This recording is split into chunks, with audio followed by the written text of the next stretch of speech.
So, తెలంగాణలో ప్రజలను మోసం జేయడానికి ఏపీ ఎమ్మెల్యేలు కంకణం కట్టుకున్నారేమో అని నాకనిపిస్తుంది. ఎందుకు తెలుసా? ఒక సామాన్యులు, ఒక మిడిల్ క్లాస్ వాళ్ళందరూ గూడా కష్టపడి ఒక ఇల్లుంటే చాలు జీవితంలో అనుకున్నారు. కానీ ఆ ఇల్లు ఈఎంఐలు పెట్టుకొని కట్టుకున్న తర్వాత ఆ 40 ఇల్లులు తమవి గాదు, ప్రైవేట్ ల్యాండ్ గాదు, అది గవర్నమెంట్ ల్యాండ్‌లో ఉంది అన్న రోజు నుంచి ఇప్పటి వరకు కంటి మీద కునుకుని లేని పరిస్థితి.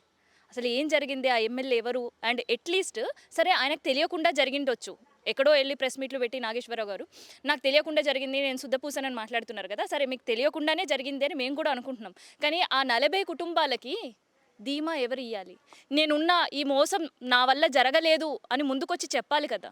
ఆ చెప్పడానికి ఎందుకు సంకోచిస్తున్నారు అంటేనే అక్కడ ఏదో తప్పు జరిగింది అనేది క్లారిటీగా అర్థమైతుంది. సరే ఈ సమస్య ఆయనకు తెలియదా అంటే 6 నెలలుగా ఇక్కడ ఉండేవాళ్ళు ప్రతి ఆఫీస్ చుట్టూ తిరుగుతూనే ఉన్నారు. మరి వీళ్ళకుండే ఇంట్రెస్ట్ వీళ్ళని మోసం చేసినా మీకు లేదా? ఇవాళ నేను ఈ ప్రశ్న అడుగుతున్నా. ఎందుకంటే ఎమ్మెల్యేలకి, ఎంపీలకి ఆఖరికి కార్పొరేట్‌లకి కోట్లాది రూపాయలు బెట్టి ఒక్కటి గాకుండా 4 విల్లాలు కొనుక్కుంటారు. కానీ మిడిల్ క్లాస్ జీవితాలు అట్లా గాదు. జీవితంలో ఒకే ఒక ఇల్లు ఉంటది. ఆ ఇల్లు గూడా ఇవాళ తమది గాదని తెలిసిన రోజు వాళ్ళ పరిస్థితి ఎట్లా ఉంటదంటే, ఒక్కసారి ఎమ్మెల్యే గారు మీ ఇక్కడికి వచ్చి వీళ్ళతో మాట్లాడితే, వీళ్ళ ఫ్యామిలీస్‌తో ఇంటరాక్ట్ అయితే వీళ్ళ పరిస్థితి ఏంది అనేది తెలుస్తుంటది. సో, అన్న ఏంటి? ఇది తెలియకుండా జరిగిందనైతే మాత్రం మేము అనుకోవట్లేదండి. పక్కా పకడ్బందీ ప్లాన్‌తో వీళ్ళంతా వ్యవస్థల్ని మేనేజ్ చేసి, ఎవరికి వాళ్ళకి గిఫ్ట్ లీడ్‌లు ఇచ్చేసి, మేనేజ్ చేసి, అసలు వీళ్ళ దగ్గర వాళ్ళు వెంచర్ ఏసినప్పుడు పంచనామా రిపోర్ట్ అంటే దీని ల్యాండ్‌ను అది 27 ఎకర్స్‌కి ఈ ల్యాండ్ ఇలా ఉంది అనేది కొలిసిన హద్దుల రిపోర్ట్ వాళ్ళ దగ్గర లేకుండా వెంచర్ చేసి వీళ్ళు అప్రూవల్ తెచ్చారంటే, వ్యవస్థల్ని ఏ రకంగా మేనేజ్ చేశారనేది మనకు అర్థమైపోతది. మనకేమిచ్చారు ఏవైతే రైతుల దగ్గర పట్టా ల్యాండ్లు అయితే నెంబర్లు ఉన్నాయో ఆ నెంబర్లు డాక్యుమెంట్లో పెట్టేసి మనకు రిజిస్ట్రేషన్ చేశారు. మనం ఏ లాయర్ దగ్గరికి వెళ్ళినా ఎక్కడ ఒపీనియన్ తీసుకున్నా ఇవన్నీ లీగల్గా పర్ఫెక్ట్గా ఉన్నాయని చెప్పారు. మేము హెచ్ఎండిఏ ఆఫీస్లోకి వెళ్తే హెచ్ఎండిఏ ఆఫీస్లో మేము అడిగినాం, సార్ మా దగ్గర 460 ఇళ్ళకి స్కెచ్ మ్యాప్ ఉంది, మా వాళ్ళు వేశారు, ఇది మీ దగ్గర ఉందా అంటే మా దగ్గర అది లేదు. ఆర్డీఓ గారు ఏదో స్కెచ్ ఇచ్చారండి, ఆడేం చేశారు 4 గీతలు గీసేసి ఇట్లా షేప్ ఉందని చెప్పేసి ఇచ్చారు. ఈ షేప్ ఇచ్చారంటే దీన్ని బట్టేసి మేము అప్రూవ్ చేసినాం, దీన్ని మేము మ్యాప్లో చూసుకున్నాం, ఇలా ఎగ్జాక్ట్గా ఫిట్ అవుతుంది అనే ఉద్దేశంతో మేము అప్రూవల్ ఇచ్చినాం అంటారు. వీళ్ళు మనకి మార్టగేజ్ ప్లాట్లు పెట్టారు. ఎందుకు పెట్టారు హెచ్ఎండిఏ దగ్గర? మా దగ్గర ఏమైనా డీవియేషన్ జరిగితే, ఏమైనా తప్పుడు జరిగితే మీరు వాళ్ళకి షూరిటీ కోసం హెచ్ఎండిఏ పెట్టుకున్నది. వాటిని ఎలా రిలీజ్ చేసింది? ఎటువంటి వెరిఫికేషన్ చేశారు? మన ఎకరాకి ఎంత వస్తుంది ల్యాండ్? ఎన్ని ప్లాట్లు వస్తాయి ఇక్కడ 27 ఎకరాల్లో? 27 ఎకరాల్లో మహా వస్తే 300 కూడా ఫ్లాట్లు రావు, 460 ఫ్లాట్లు ఇలా వచ్చినాయి. మేము కబ్జా చేయలేదు, మాకు ఎటువంటిది లేదు, మేము పక్కగా జరగలేదు, డీవియేట్ చేయలేదంటే అది ఎలా అంటే పిల్లి కనుక కళ్ళకు గుడ్డ కట్టుకొని పాలు తాగుతుంది, నన్ను ఎవడు చూడలేదు అన్నట్టు చెప్తారు కదా సామెత, అలా ఉంది. వాళ్ళు పక్కాగా తెలిసి ప్రతి ఒక్కళ్ళకి పంచాయతీ ఆఫీస్ ఇక్కడ పక్కన ఉందండి, 1/2 కిలోమీటర్ కూడా ఉండదు. పంచాయతీ అప్రూవల్ ఇచ్చింది, ప్రతి ఇంటికి కన్స్ట్రక్షన్కి పంచాయతీ అప్రూవల్ తీసుకొచ్చారు. పంచాయతీ వాళ్ళకి తెలియదా ఇక్కడ ఎంత ల్యాండ్ ఉంది, ఏది గవర్నమెంట్ ల్యాండ్ హద్దులు ఏంటనేది తెలియదా, ఎక్కడ కడుతున్నాడు అని అప్రూవల్ తెలియదా? మేము ఈరోజు కొనుక్కున్న తర్వాత, ఈరోజు తెలిసిన తర్వాత పరిస్థితి ఎలా ఉందంటే ప్రతి ఒక్కటి గిఫ్ట్ డీల్ జరిగినాయి, ఇవన్నీ రిజిస్ట్రేషన్లు వేరే అవన్నీ జరిగినాయి, వ్యవస్థలను మేనేజ్ చేశారు కాబట్టి వీళ్ళకి వెంచర్ అప్రూవల్ వచ్చేసింది, వెంచర్ చేసుకున్నారు. 5 సంవత్సరాలు ఆయన ఇక్కడ కూర్చున్న రోజులు ఎవ్వడు వచ్చేసి ఏ అధికారి కూడా మాట్లాడలేదు, ఎవరండి? ఏ అధికారులు మాట్లాడలేదు. ఎవరైతే డెవలపర్ ఎన్వి నరసింహం మాకు రిజిస్ట్రేషన్ చేశాడో ఆయన ఇక్కడ ఉన్న రోజులు ఏ వ్యవస్థలో రాలేదు ఇక్కడికి. దాని తర్వాత ఆయన ఎప్పుడైతే వెంచర్ నుంచి అలా బయటకు వెళ్ళాడో ఇది ప్రైవేట్ ల్యాండ్ అయిపోయింది. ప్రైవేట్ ల్యాండ్ 10 గుంటలు రిజిస్ట్రేషన్లు అయిపోయింది, కన్స్ట్రక్షన్లు నడవడానికి వస్తున్నాయి. మళ్ళీ వచ్చేసి మా కట్టిన ఇళ్ళు గవర్నమెంట్ ల్యాండ్లు అవుతున్నాయి. అప్పటి వరకు వ్యవస్థలు ఏమైనాయి? ఎవరితో మాట్లాడుతున్నారంటే ఎలా అప్రూవల్ వచ్చినాయి? ఇవేంటంటే సామాన్యుడు ఎవడన్నా బెదిరిస్తే వాడు ఏమంటారంటే వీడిని ఎత్తున రూపాయి పెడితే రూపాయికి కూడా పనికిరాడు, వీడి వాల్యూ లేదు, వీడు వచ్చేసి నన్ను క్వశ్చన్ చేసేవాడు అన్న విధంగా మాట్లాడతారు. సామాన్యుడికి అనేది మినిమం రెస్పెక్ట్ లేదు ఈ వ్యవస్థలో. మన ఏదైతే ఇప్పుడు ఉన్నదో వ్యవస్థలో మొత్తం మీద ఒక అధికారి దగ్గరికి ఎక్కడికి వెళ్ళినా, ఒక ఎంఆర్ఓ దగ్గరికి వెళ్ళేసి సార్ మాకు ఇలా అన్యాయం జరుగుతుందంటే మనం చెప్తే ఎవడు ఇంటలే. వాళ్ళ రెస్పాన్స్ ఎలా ఉంటుందంటే వాళ్ళకు ఒక పెద్ద హైయర్ అఫీషియల్ నుంచో లేకపోతే ఒక ఎవరైనా ప్రజాప్రతినిధులు వచ్చి ఫోన్ చేస్తే తప్ప రెస్పాండ్ అయ్యే పరిస్థితులు లేవు. కానీ అదే వీళ్ళకి ఏం చేస్తున్నారు, ఒక గిఫ్ట్ డీడో లేకపోతే ₹1,00,00,000 సాయంత్రం వస్తాయి కాబట్టి వాళ్ళకి ఆటోమేటిక్గా వాళ్ళు అక్కడే కూర్చొని ఆఫీసులో కూర్చొని అన్ని అప్రూవల్స్ సంతకాలు పెట్టి ఇచ్చేస్తారు. ఒక ఎంఆర్ఓ అనే కాదు, ప్రతి రిజిస్టర్ ఆఫీస్లో, మొన్న రిజిస్టర్ ఆఫీస్లో ఇక్కడ మన మన ఏం జరిగింది, సర్వేలు జరిగేది, మన ఏమంటారు దాన్ని, జరిగినప్పుడు ఎన్ని డబ్బులు మొన్న డాక్యుమెంట్లు పట్టుకెళ్ళేసారు వాళ్ళు, అన్యాయంగా రిజిస్ట్రేషన్లు జరుగుతున్నాయి అని చెప్పేసి, అన్యాయంగా డబ్బులు దొరికినాయి అని చెప్పేసి. అంటే ప్రతి వ్యవస్థ రైట్స్ జరిగిన ప్రతి టైంలో కూడా ప్రతి చోట అసలు చాలా విచిత్రమైన పరిస్థితి. ప్రైవేట్ ల్యాండ్ గవర్నమెంట్ అయిపోతది, గవర్నమెంట్ ల్యాండ్ ప్రైవేట్ అయిపోతది. అసలు ఏంది? ఇక్కడ ఎంఆర్ఓ డిఫాల్టా? లేదంటే సర్వేయర్ డిఫాల్టా? లేదంటే వెంచర్ ఏసేటప్పుడు ఈ ముగ్గురు పార్ట్నర్లు కలిసే చేసిన ఇదంతా మోసమా? అంటే అండి ఇక్కడ ఒకడు పెద్దోడు అవ్వాలంటే ఎట్లా ఉంటుంది అంటే అండి ఒక 100 మందిలో 200 మందిలో సామాన్యుల ఎత్తున చేతులు పెట్టేసి వ్యవస్థలను మేనేజ్ చేసేసి ఆ డబ్బులన్నీ తీసుకున్న తర్వాత వాడు పెద్దోడు అయిపోతాడు. తర్వాత ఏంటంటే వీళ్ళు బికారుగా రోడ్డు మీద పడిపోతారు. జనాలను మోసం చేయడం తప్ప ఒక హెచ్ఎండిఏ అథారిటీ అనేది ఎలా వచ్చింది, దేనికోసం తీసుకొచ్చింది గవర్నమెంట్? ప్రాపర్ అప్రూవల్స్ ఇచ్చేటప్పుడు చెక్ చేయాలా లేదా, ఇక్కడ రోడ్డు ఉందా, సో ఇన్ని విల్లాస్ వస్తుంటే మనకి సిటీకి రోడ్డు ఉందా లేదా అన్నీ చెక్ చేయాల్సిన బాధ్యత ఉంటుంది కదా ఒక పక్క వీళ్ళందరికీ. ఎమ్మెల్యే ఎక్కడో కూర్చొని ఏపీలో ప్రెస్ మీట్ పెట్టి అసలుకి నేను ఆ వెంచర్లో ఎటువంటి మోసం చేయలేను, నేను మంచి శుద్ధ పూసను, అసలు నా పైన అబండాలు వేస్తున్నారు వాళ్ళు అని మాట్లాడుతున్నాడు. అవునండి. ఇంటూరు నాగేశ్వరరావు గారికి అందుకూల ఎమ్మెల్యే గారు నమస్తే అండి. మీరు చెప్తారు మేము రైతు కుటుంబం నుంచి వచ్చినా చాలా కష్టపడి వచ్చినా ఈ ప్రజాప్రతినిధి అయినా ఈరోజు అంటే నా వెనక చాలా కష్టం ఉంది అని చెప్తున్నారు. మేము కూడా వచ్చేసి ఎవరో నెత్తిన చేతులు పెట్టేసో లేకపోతే మాకు ఎవడో పోతుంటే రోడ్డు మీద సూట్ కేసు దొరికితేనే ₹1,20,00,000 1,20,00,000 పెట్టి కొన్నా విల్లా నాకు రోడ్డు మీద దొరికితేనే తీసుకొచ్చి కట్టలేదండి.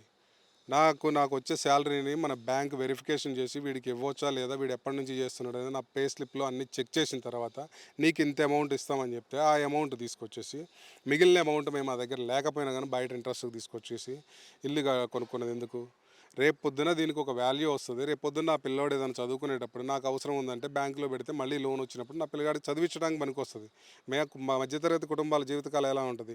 మనం ఎలాగో కష్టపడుతున్నాం, మన పిల్లలైనా ప్రశాంతంగా బతకాలి, వాళ్ళు కొంచెం ఉన్నత పొజిషన్కి వెళ్ళాలి, వాళ్ళు మంచిగా చదువుకోవాలి, వాళ్ళు సమాజంలో గౌరవంగా ఉండాలని కోరుకుంటాం. అంతే తప్ప ఎవరో గొప్పోళ్ళు అవుతున్నారు వాళ్ళని ఏదో మన మీడియాలో లాగుతానో లేకపోతే వాళ్ళని ఏదో చేస్తేనో మనకు పబ్లిసిటీ అవుతున్న విధంగా మనం ఉండదు. మనకి ఎలా ఉంటుంది? వచ్చే శాలరీలో మనం బతుకుతాం. ఇప్పుడు 80% మా శాలరీ పోతుంటే మేము ఈవెన్ ఒకసారి బయటికి ఎటన్నా వెళ్ళాలన్నా లేకపోతే ఫ్యామిలీతో బయటికి వెళ్ళి తినాలన్నా కానీ ఖర్చు గురించి ప్రతి రూపాయి గురించి ఆలోచిస్తాం. 100 సార్లు ఆలోచిస్తున్నాం. ఎందుకు? మనం ఇది ఖర్చు పెట్టుకుంటే మన ఇంటికి ఈఎంఐ కట్టలేకపోతే బ్యాంక్ కూడా వస్తే ప్రాబ్లం అవుతుంది. మన ఇల్లు మనకు నిలబడితే రేపు పొద్దున మన పిల్లగాడి జీవితం నిలబడుతుంది అనే ఉద్దేశంతో మనం ఇన్ని రకాలుగా ఆలోచిస్తున్నాం. ఆయన ఏదో అక్కడ కూర్చునేసి నేను అసలు ఎటువంటిది జరగలేదు, మేము పక్కగా హెచ్ఎండిఏ అప్రూవల్ ఎలా ఇస్తుంది అంటాడు. అప్రూవల్ ఎలా ఇస్తుంది అంటే హెచ్ఎండిఏకి అసలు మీరు 460 ఫ్లాట్లు వేసారనే మ్యాపే వాళ్ళ దగ్గర లేదు.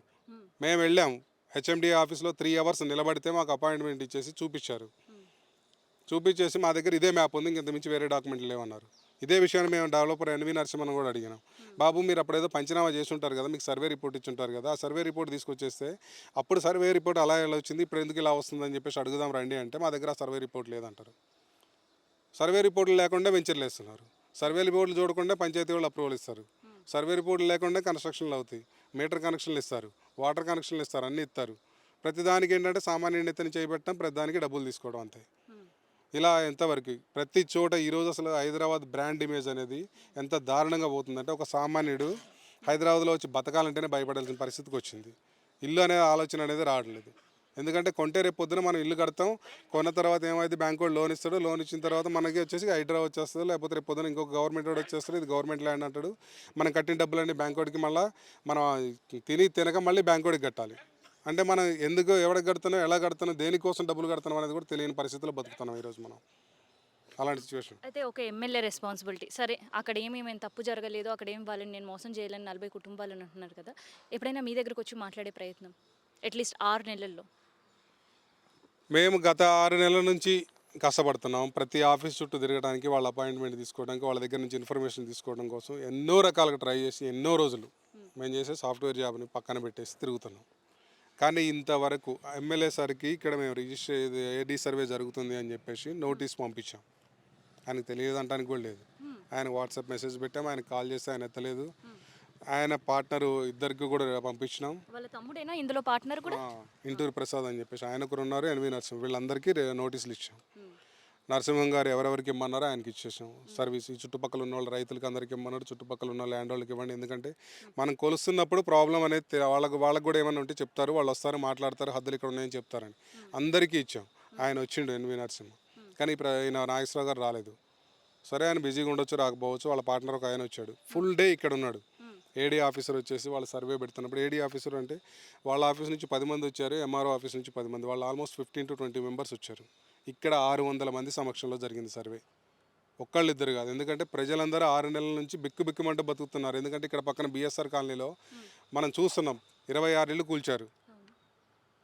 అటువంటి పరిస్థితుల్లో మనం కూడా రేపొద్దున అదే పరిస్థితి అయితే మనం లోన్ ఎక్కడి నుంచి కట్టాలి, ఎందుకు ఎలా కట్టాలి, మన బతుకేంటి, రేపొద్దున మనకు మిగిలేదేంటి అనే భయంతో 600 మంది రోడ్డు మీద ఆ రోజు నిలబడేసి అక్కడ ఎక్కడ పాయింట్ పెడుతుంటే అక్కడికి వెళ్ళేసి చూసి అన్నీ నిర్ధారించుకున్నారు. ఈయన వచ్చేసి సాయంత్రం అయిపోయిన తర్వాత ఎన్వి నరసింహ గారు ఇక్కడే ఉన్నారు. ఆయన వచ్చారు. ఆ పంచనామా రిపోర్ట్ మొత్తం ఏడీ గారు కూడా సర్వే చేసే ముందు చెప్పారు, ఏంటి సార్ గవర్నమెంట్ ల్యాండ్ హద్దులు కొలవాలా లేకపోతే మొత్తం కొలవాలంటే మొత్తం కొలవండి అన్నాడు. మొత్తం కొలిసిందాక ఉన్నాడు. ఆయన రిపోర్ట్ మీద సంతకం పెట్టాడు. నేను ఈ రిపోర్ట్ని యాక్సెప్ట్ చేస్తున్నా, నేనే సర్వేకి పెట్టాను కాబట్టి నేనే యాక్సెప్ట్ చేస్తున్నా అని. ఇక్కడ రైతులు సంతకాలు పెట్టారు పెద్దోళ్ళు. ఇప్పుడు వచ్చేసి ఆ రిపోర్ట్ నేను నమ్మను, మళ్ళీ వేరే రిపోర్ట్ కావాలి అంటే వేరే రిపోర్ట్ అంటే మరి ఇంటూరు నాగేశ్వరరావు గారు అని ఎన్వి నరసింహ గారికి గొలుసుపెట్టి కొలిసేసి పక్కా కొన్నే మా ఇళ్ళని రిపోర్ట్ ఇస్తారు. మరి మాకు ఎలా ఇస్తారో తెలియదు. అది మేము అడిగేది ఏంటంటే, ఇప్పుడు మేము ఎంత కష్టపడి కడుతున్నాం, మా ఆస్తికి విలువ ఏంటి, మాకు కావాల్సింది న్యాయం ఏంటి. మాది ఇప్పుడైతే రేపు పొద్దున ప్రైవేట్ ల్యాండ్ అని మీరు చూపించవచ్చు, ఇంకోటి చేయొచ్చు. అది ఎలా మేనేజ్ చేస్తారో మాకు తెలియదు. సో రేపు పొద్దున మళ్ళీ గవర్నమెంట్ పోవచ్చు, లేకపోతే రేపు పొద్దున ఇంకొక ఆఫీసర్ రావచ్చు, రేపు పొద్దున ఇంకొకళ్ళు ఉండొచ్చు, వచ్చి మళ్ళీ మీది ప్రైవేట్ ల్యాండ్ గవర్నమెంట్ ల్యాండ్ అంటే మేము తిరగలేం. ఎప్పటికైనా మాకు రిస్కే. మాకు కావాల్సింది న్యాయం ఏంటంటే, మా ఇల్లు మీరు బైఅవుట్ చేసుకోండి, ఇప్పుడున్న రేట్ ప్రకారం మా డబ్బులు మాకు ఇచ్చేసేయండి. ఆ బ్యాంక్ లోన్ తీర్చుకుంటాం, ఉన్నదంతా హ్యాపీగా ఎక్కడో ఒక చోట రెంట్కి తీసుకొని బతికేస్తాం. మరి ఓకే, మీ డిమాండ్స్ అయితే 100కి 100% న్యాయం. వినేవాళ్ళు అందరూ కూడా, చూసేవాళ్ళు అందరూ కూడా మీ డిమాండ్స్ ఎవరు కూడా తప్పుపట్టే పరిస్థితి లేదు. కానీ అక్కడి నుంచి రెస్పాన్స్ ఏంటి? 6 నెలల నుంచి కూడా ఈ తతంగం అంతా జరుగుతున్నా కూడా ఎందుకు కాంపెన్సేషన్కి ముందుకు రావట్లేదు? వాళ్ళు కాంపన్సేషన్ ఇవ్వడానికండి ఆల్రెడీ డబ్బులు సంపాదించుకొని వెళ్ళిపోయారు. ఎప్పుడు ఎట్లా ఉన్నారు, వాళ్ళు ముద్దమే కూర్చొని ఉన్నారు. మమ్మల్ని ఎవరు టచ్ చేస్తారులే అన్న ఫీలింగ్లో ఉన్నారు. అంతే తప్ప వాళ్ళు అక్కడ మన వల్ల నష్టపోయారు, మనం చేద్దామనేది లేదు. వాళ్ళు ఆల్రెడీ వ్యవస్థలను మేనేజ్ చేశారు. ఇప్పుడు ఏం చేస్తారు వాళ్ళు మేము ఇప్పుడు డబ్బులు తీసుకున్నాడు ఎవడైనా మనకేంటంటే, తీసుకున్న తర్వాత మనం ఇవ్వాలి అంటే ప్రతి ఒక్కరికి బాధగానే ఉంటుంది. సో అలా ఏంటంటే వాళ్ళకి న్యాయం చేసే ఉద్దేశం ఉందో లేదో అయితే మాకు ఇంతవరకు తెలియట్లేదు. దాదాపు ఈ 40 విల్లాలకు సంబంధించి ఎంత వాల్యూ ఉంటుండొచ్చు ప్రజెంట్ ఇప్పుడు ఉండే పరిస్థితుల్లో? ఇప్పుడు ఇదే మన వెంచర్లో కొత్త ఇల్లు కట్టాలంటే 1,80,00,000 నుంచి 2 కోట్ల రూపాయలు వాళ్ళ ప్రతినిధులే, వాళ్ళ బిల్డర్లే చెప్తున్నారు. 2 కోట్ల రూపాయలు చెప్తున్నారు. ఎందుకంటే మాకు ల్యాండ్ వాల్యూ పెరిగింది అంటున్నారు. ఇప్పుడే చెప్తే అంటే మనకి ఇక్కడ పక్కన ఏపీఆర్లో 8 ఇయర్స్ బ్యాక్ నాకు 45 లక్షలకు విల్లా ఇస్తున్నారు. ఆ రోజు నా ఆర్థిక పరిస్థితి, నా పరిస్థితులు బాగాలేక, అది కాకుండా ఇక్కడ రోడ్డు చిన్నగా ఉంది, డెవలప్ అవుతుందో లేదో అన్నది మనం తీసుకోలేదు. ఈ రోజు అక్కడ 1,80,00,000 వెళ్ళింది. 40 లక్షలు 1,80,00,000. మేము తీసుకున్నది 4 ఇయర్స్ బ్యాక్ 1,20,00,000 కట్టాం. ఇప్పటికి ఎంత అయి ఉంటుంది 4 ఇయర్స్ చెప్పండి. మేము ఆ లెక్క ప్రకారం మేము ఏంటంటే అది మాకు న్యాయబద్ధంగానే ఇవ్వండి అంటున్నాం. ఈరోజు వాళ్ళు బిజినెస్ చేస్తున్నారు, బయట వడ్డీకి తీసుకొస్తారు, కన్స్ట్రక్షన్ బిజినెస్లో 3 రూపాయల వడ్డీకి తీసుకొస్తున్నారు. మేము అది కూడా అడగట్లే. న్యాయంగా ఎంత డెవలప్ అవుతుంది. ఇప్పుడు వచ్చేసి మేము తీసుకున్నప్పుడు ఇక్కడ గ్రామ పంచాయతీలో ఉంది, తర్వాత మున్సిపాలిటీలో అయింది, ఈరోజు హెచ్ఎండిఏలోకి వెళ్ళింది. ఇక్కడ 100 ఫీట్ ప్రపోజల్ జిహెచ్ఎంసీలోకి వెళ్ళింది, తర్వాత ప్రపోజల్ 100 ఫీట్ రోడ్ వస్తుంది. సో ఈ వాల్యూ అనేది ప్రీవియస్ ల్యాండ్ ఇది ఇంత పెరుగుతుంది. సో ఇవన్నీ మేము ఏంటంటే రేపు పొద్దున పెరుగుతుంది, డెవలప్ అవుతుంది, మనకి ఒక భరోసా ఉంటుంది, మనం కష్టపడి కట్టేదానికి మన పిల్లలకు ఒక భరోసా ఉంటుందని చేసినాం. కానీ ఇంతవరకు ఆ ప్రసాద్ కానీ ఆ నాగేశ్వరరావు గారు కానీ వచ్చి మేము దీనికి రెస్పాన్సిబిలిటీ మా కంపెనీ చేసింది, సో మీకు నష్టం జరగడానికి ఆస్కారం లేదు, మేము న్యాయం చేస్తాం, మేము నిలబడతాం, ఎవరైనా వచ్చి టచ్ చేయాలంటే ముందు మమ్మల్ని టచ్ చేసి రావాలి, మేము అన్ని రిపోర్ట్లు మా దగ్గర ఉన్నాయి, మేము చూస్తాం, మీకు న్యాయం చేస్తామని చెప్పేసి ఇంతవరకు రాలేదు. ఈ మాటలను అక్కడెక్కడో ఉండి ప్రెస్ మీట్లు పెట్టి మాట్లాడుతున్నారు కదండి. అక్కడ ఏమంటున్నారండి, మేము ఏం పని చేయట్లేదు, మా కంపెనీ అనేది 100 ఎకర్స్ వేసింది అని చెప్పారు ఆయన. 100 ఎకర్స్లో కూడా మేము ఇంతవరకు ఎక్కడా కూడా అవ్వలేదు, మేము ఏమైనా వాగులెంపట వరిలెంపట కట్టినామా అని చెప్పేసి అన్నాడు. వాగులెంపట వరిలెంపట కట్టలే, అవుటర్ రింగ్ రోడ్ పక్కనే కట్టారు. ఎక్కడ కట్టారు? గవర్నమెంట్ ల్యాండ్లో కట్టారు. ఇది నేనంటున్న మాట కాదు, ఏడీ సర్వే వాళ్ళు వచ్చేసి రిపోర్ట్ పెట్టారు, మీరు కావాలంటే మార్కులు ఉన్నాయి, ప్రతిదీ కొలిసింది చూపిస్తాం మీకు పాయింట్స్. వాటన్నిటికి కూడా చూసిన తర్వాత ఏడీ ఆఫీసర్ వచ్చేసి ఆయన వచ్చేసి నా చుట్టమో లేకపోతే మీకు పగవడో కాదు, ఆయన ఒక గవర్నమెంట్ ఆఫీసరు. ఆయన ఎందుకు చేస్తాడు తప్పు? ఆయన వచ్చేసి ప్రజల సమక్షంలో 600 మంది సమక్షంలో పెట్టారు. పెట్టిన తర్వాత కూడా ఆయనకి రిపోర్ట్ పెట్టాం, బాబు ఇలా గవర్నమెంట్ ల్యాండ్లో 40 ఇళ్ళు వచ్చినాయి అని చెప్పేసి ఆయనకు ఒక మెసేజ్ పంపించినాం. కానీ ఇంతవరకు వచ్చి నేనున్నా మీకు చేస్తా అని చెప్పేసి మాకు ఎటువంటి భరోసా లేదు. గత 6 నెలల నుంచి కాదు, ఈ సర్వే అయిపోయిన తర్వాత కూడా ఇంతవరకు లేదు. నిన్న మేమేం చేసినాం, మళ్ళీ మాకు 20వ తారీఖు వచ్చేసి ఏదో న్యాయం చేస్తా అని ఎన్వి నరసింహ గారు చెప్పారు. ఆయన ఇంతవరకు ఫోన్ చేయలేదు, 29 వరకు వెయిట్ చేసినాం. మొన్న సండే రోజు ఏం చేసినాం, ఇక్కడ ఆయన వెంచర్ చేస్తున్నాడు. సో మనకి ఇప్పుడు ఏంటంటే మనకి సామాన్యుడికి మనకున్న ఆయుధం ఏంటి, మనం పోయేసి అక్కడ నిరాహార దీక్ష చేసుకుంటూ కూర్చోవడం, బాబు మాకు న్యాయం చేయండి అని చెప్పేసి. మనం అంతమించి ఏం చేయలేము, ఎందుకంటే కొట్లాడే శక్తి మన దగ్గర ఎట్లాగూ లేదు. వాళ్ళు ఇంత పెద్ద తప్పు చేసి ఇంత మేనేజ్ చేయగలిగిన వాళ్ళు సామాన్యుని తొక్కిపడేయడం పెద్ద విషయం కాదు వాళ్ళకి. సో మేము అక్కడ వెళ్దాం అనుకున్నప్పుడు ఆయన అప్పుడు ఆలోచించుకున్నాడు, ఓకే అక్కడ నాకు 40 ఎకరాలు నడుస్తుంది, అక్కడ డ్యామేజ్ జరిగితే ఎవడో గొండవు రెయిన్బో విజన్ అని డెవలప్ చేస్తున్నారు అక్కడ వెంచర్ వాళ్ళది. ఆ రెయిన్బో విజన్లో 40 ఎకరాలు ఉంది, 40 ఎకరాలుగా నాకు నష్టం జరుగుతుంది. ఇక్కడ అమీన్పూర్లోనేనా అది? అది రామేశ్వరం మండలం, ఓకే. ఇక్కడ నుంచి 6 కిలోమీటర్లు ఉంటుంది. అక్కడ నష్టం జరుగుతుందన్న ఉద్దేశంతో మేము ఇక్కడ ఎప్పుడైతే బయలుదేరామో మేము ఒక 400 మంది ఫ్యామిలీస్, మా ఫ్రెండ్స్, మా సపోర్టర్స్. ఎందుకంటే ఒకళ్ళకి అన్యాయం జరుగుతుందంటే ఇక్కడ మేము అందరూ కూడా కుటుంబ సభ్యుల్లాగా కలిసి ఉంటున్నాం. ఎందుకంటే 4 సంవత్సరాల నుంచి ఉంటున్నాం, ఇది మా ఊరు, మాది అన్న ఆస్తి, మాది అన్నలాగా ఫీల్ అయ్యి మేము అందరం కలిసి ఉంటున్నాం. సో మాకు సపోర్ట్గా ఇప్పుడు ఈ 40 మందికి తోడుగా మిగతా వాళ్ళు కూడా కలిసేసి ఒక 400 మంది మేము వెళ్తున్నప్పుడు మాకు వచ్చేసి ఏమన్నారు, ఆయన వస్తాడు మాట్లాడతారని చెప్పేసి ఒక మధ్యలో ఒక అతను రెయిన్బో విజన్ దగ్గరికి వెళ్ళకుండా వెళ్లకుండా ఆపారు. ఓకే. ఆపేసి ఆ రోజు ఈవినింగ్ 3 o'clock ఆయన వచ్చాడు. వచ్చేసి మీకు న్యాయం చేస్తామని చెప్పారు. మాకు ఒక 10 days టైం ఇవ్వండి, మేము ముగ్గురు పార్ట్నర్స్ కూర్చొని మీకు న్యాయం చేస్తామనేసి. మేము డిమాండ్ చేసేది ఏముంటుందండి, ఇప్పుడు నష్టం ఎట్లాగో జరిగిపోయింది, అది మాకు ఇప్పుడు వచ్చేసి రేపు పొద్దున నేను ఒకవేళ నాకు రేపు పొద్దున ఏదైనా అర్జెంట్ అవసరం వచ్చేసి నేను అమ్ముకుందామన్నా కానీ అరే అది రెయిన్బో మీడియాస్లో అనేది గవర్నమెంట్ ల్యాండ్లో ఉన్నారని ఎవడు వచ్చుకోండవు. మేము ఆ నష్టాన్ని భరించే శక్తి మాకు లేదు. మాకు న్యాయం చేయమని మాత్రమే అడుగుతున్నాం, అంతమించి ఏం లేదు.